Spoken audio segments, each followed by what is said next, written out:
This block is said to be haunted. A few residents have reported seeing a strange woman in white walking along its corridors. Others have spotted a woman in the trees surrounding the flat. Still others have heard unusual sounds and noises at night, like feet dragging along the corridor, or mysterious knocks on the walls and doors.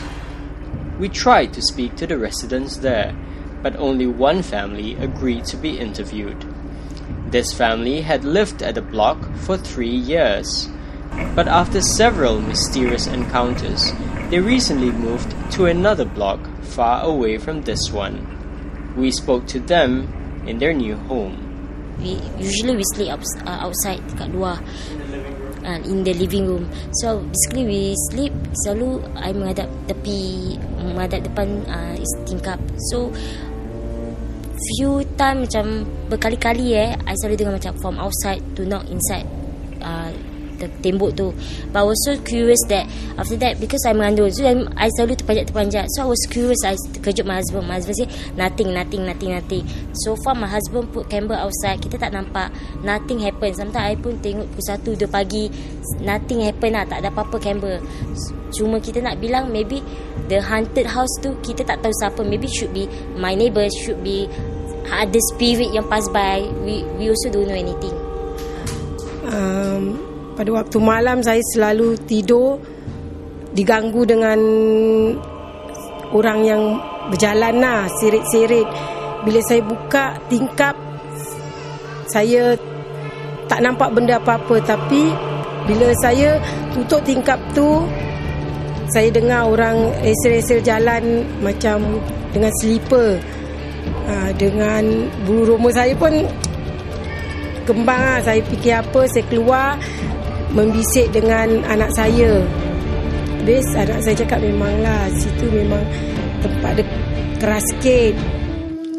But it wasn't just the mother and daughter who were affected.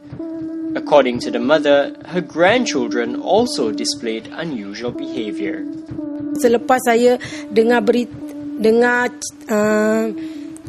geseran kaki orang, kadang cucu saya dapat sakit, nangis tengah malam.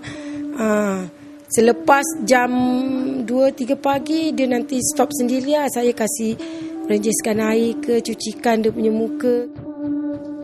Her youngest grandchild was often found talking to someone outside the flat. The little girl says that she's speaking to kakak, which in Malay means sister. Sometimes we go to the door and like macam berbual sendirilah. Masuk sini, she will say masuk. Then I will look at her, I will say berbual dengan siapa? Dia cakap nanti dia bilang ada kakak kat luar, dia kat luar, dia tak nak masuk. But your daughter is quite young, and usually young kids, they have imaginary friends. How do you know it's just an imaginary friend or something else? Because about it, tak pasti sangat lah. Because for me, I just want to protect my daughter being before kena sampuk ke, kena rasuk ke atau apa, or before dia kena ada imaginary friend or what. So tak ada fikir apa-apa lah, imaginary friend or apa, just to prevent her to go anything closer from the thing that we can't see but she can see. Is this just the active imagination of the block's residents? Is there any truth to the rumors that have spread among the residents? When we visited the block recently, we found nothing unusual at first. The block was like any other, full of noisy families and loud TV sets. But when we went to the apartment where the family used to live, we sensed something amiss. For some strange reason, the corridor was very quiet. So quiet, in fact, that you could almost hear a pin drop. We weren't sure if there were people inside the flats, but it was a far cry from the other corridors that were full of life. Still, apart from the extreme quiet, which we couldn't account for, we didn't feel that there was anything spooky about it.